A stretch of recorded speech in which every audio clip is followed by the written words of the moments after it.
नमस्कार दोस्तों, स्वागत है आपका rank up with Rishabh YouTube channel पर।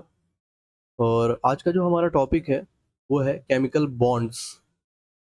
आपको पता है केमिस्ट्री में केमिकल बॉन्ड्स के रिगार्डिंग डायरेक्ट क्वेश्चन आते हैं और डायरेक्ट क्वेश्चन एक नंबर हम लोग को देखे जाते हैं। तो हम लोग इनको अच्छे से समझेंगे आज और कोशिश करेंगे बहुत ही इनको सिंपल रखने की। चलिए शुरू करते हैं। तो इसके कुछ कोर कॉन्सेप्ट है। कोर कॉन्सेप्ट ये हमको बताता है कि ऑक्टेट रूल, कोई भी एलिमेंट जो है वो अपनी बाहरी कक्षा में 8 इलेक्ट्रॉन पूरे करना चाहता है। इसी को ऑक्टेट रूल बोलते हैं। इससे वो स्टेबल हो जाता है और हमेशा जब भी कोई भी बॉन्ड बनता है तो एनर्जी रिलीज होती है। ये एक एक्सोथर्मिक रिएक्शन होती है। ठीक है, एनर्जी रिलीज होगी तभी वो बॉन्ड स्टेबल बनेगा। चलिए देखते हैं प्राइमरी बॉन्ड्स के बारे में। प्राइमरी बॉन्ड्स तीन ही हैं: ionic bond, covalent bond, metallic bond. Ionic bond जिसको इलेक्ट्रोवेलेंट बॉन्ड भी बोलते हैं, बहुत ही सिंपल है। इसमें इलेक्ट्रॉनों का ट्रांसफर जो होता है कंप्लीट होता है, कंप्लीट इलेक्ट्रॉन ट्रांसफर। ये मेटल और नॉन मेटल में होता है रिएक्शन। इसमें हाई, इसके जो भी एलिमेंट्स हैं वो हाई मेल्टिंग पॉइंट होगा और हाई बॉइलिंग पॉइंट होगा उनका। और ये कंडक्टर का भी काम करेंगे, लेकिन एक्वस कंडक्टर यानी पानी के अंदर जब रहेंगे तब कंडक्टर का काम करेंगे। तभी उनके जो आयंस होते हैं, इलेक्ट्रॉन्स होते हैं, फ्री होते हैं और तभी वो इलेक्ट्रिसिटी कंडक्ट करते हैं। चलिए ऐसे ही दूसरा देखते हैं, कोवेलेंट बॉन्ड। जैसा कि नाम ही बता रहा है, इलेक्ट्रॉन शेयरिंग होती है इनमें और ये सिर्फ नॉन मेटल में ही होता है और ये बहुत ही अच्छे इंसुलेटर का काम करते हैं। पोलर नॉन पोलर दो प्रकार के होते हैं।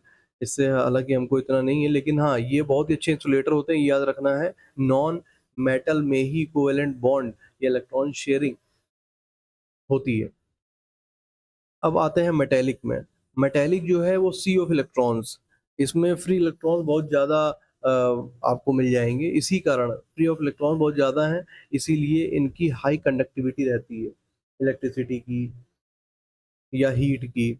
और इसके अलावा इनका नेचर भी होता है मेलिएबिलिटी या फिर डक्टाइल। मेलिएबिलिटी यानी इनको शीट्स में कन्वर्ट किया जा सकता है, पतले पतले शीट्स में।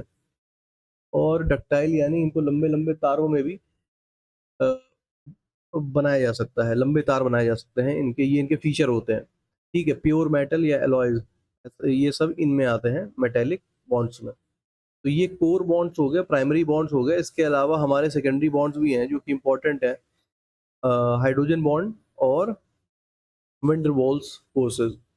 तो ये जो हाइड्रोजन बॉन्ड है किनके साथ रिएक्ट करता है, तो फॉन लिख दिया है। फ्लोरीन ऑक्सीजन नाइट्रोजन के साथ रिएक्शन करता है और हाइड्रोजन बॉन्ड बनाता है। ठीक है, डीएनए स्ट्रक्चर रहता है इनका, मतलब एक दूसरे से जुड़े हुए रहेंगे हमेशा। हाइड्रोजन बॉन्ड ये अपने नियर बाय मॉलिक्यूल से जुड़ा रहता है। वाटर प्रॉपर्टी वही बताई जा रही है, जिस कारण वाटर जो है लिक्विड होता है और उसका जो स्ट्रक्चर में सेम है H2S, वो एक गैस है, हाइड्रोजन सल्फाइड। तो ये हाइड्रोजन बॉन्ड के कारण ही पॉसिबल हो पाता है। अब आइए देख लेते हैं वेन डर वाल्स फोर्सेज। ये जो बॉन्ड है ये वीकेस्ट फोर्स है, वीकेस्ट बॉन्ड है। अब ये समझिए, मोमेंट्री इलेक्ट्रॉन शिफ्ट होता है, मतलब ये स्टेबल नहीं होता, ये सिर्फ कुछ देर के लिए होता है। और गैको एडिशन ये भी इसी के तहत कुछ समय के लिए ही होता है। बाकी इसमें कुछ इतना इंपॉर्टेंट है नहीं। आप याद रखिएगा कि ये वीकेस्ट फोर्स है अगर कितने भी बॉन्ड्स की बात करेंगे हम। एग्जाम फैक्ट की बात कर लेते हैं तो स्ट्रेंथ ऑर्डर, प्राइमरी बॉन्ड सबसे ज़्यादा स्ट्रेंथ होगी, then hydrogen bond, then van der Waals bond. बात कर लेते हैं नाइट्रोजन का ट्रिपल बॉन्ड। ये ट्रिपल बॉन्ड जो होता है नाइट्रोजन का वो इतना स्ट्रांग होता है, इसी कारण हमारे एटमॉस्फेयर में 78% ऑफ ऑक्सीजन, सॉरी नाइट्रोजन होने के बावजूद भी वो रिएक्शन नहीं करती। क्यों? क्योंकि वो ट्रिपल बॉन्ड से जुड़ी होती है और वो इस कारण किसी से रिएक्ट नहीं करती। ठीक है, और इसी में एक आता है कॉन्सेप्ट नाइट्रोजन नार्कोसिस का। जब आप स्कूबा डाइविंग करते हैं तो वहाँ पे प्रेशर बहुत ज़्यादा होता है, जिसमें आप बहुत ज़्यादा नाइट्रोजन इनहेल कर लेते हैं, जो आपके दिमाग में नर्व्स को थोड़ा-सा अगर बोलें तो स्लो करने का काम करती है।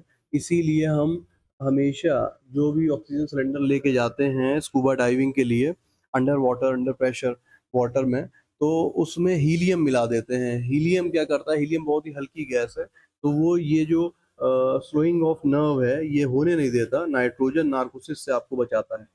तो ये भी आपको याद रखना है। मिक्स्ड बॉन्ड की बात करेंगे, तो ये जैसे कैल्शियम कार्बोनेट है, सोडियम हाइड्रॉक्साइड है, ये मिक्स बॉन्ड है। इसमें आपको आयनिक भी दिख जाएगा, मेटेलिक भी दिख जाएगा, ऐसे करके आपको समझना है और याद रखना है। तो मैं आशा करता हूँ आपको ये वीडियो अच्छा लगा होगा, ये टॉपिक अच्छा लगा होगा, और ऐसे ही टॉपिक, छोटे-छोटे टॉपिक मैं लाता रहता हूँ जो इम्पोर्टेंट है एग्ज़ाम के रिगार्डिंग, और हम लोग रिवाइज़ भी करते रहेंगे, अपना एग्ज़ाम की तैयारी करते रहेंगे। और जैसा कि सुनने को मिल रहा है कि एग्ज़ाम हमारा अगस्त मंथ में है, तो हम लोग उसी के हिसाब से तैयारी करेंगे, और सभी टॉपिक को, जो भी इम्पोर्टेंट टॉपिक हैं चैप्टर वाइज़ मैंने अपनी प्लेलिस्ट में डाल रखे हैं, आप वहाँ से चेक कर सकते हैं। आप मेरा प्रीवियस रिज़ल्ट्स या स्कोर कार्ड भी वहाँ से चेक कर सकते हैं। और ये वीडियो कैसा लगा कमेंट सेक्शन में बताइए। अगर आपको इसका पीडीएफ चाहिए तो भी आप कमेंट सेक्शन में बता दीजिएगा, मैं प्रोवाइड करा दूँगा। धन्यवाद।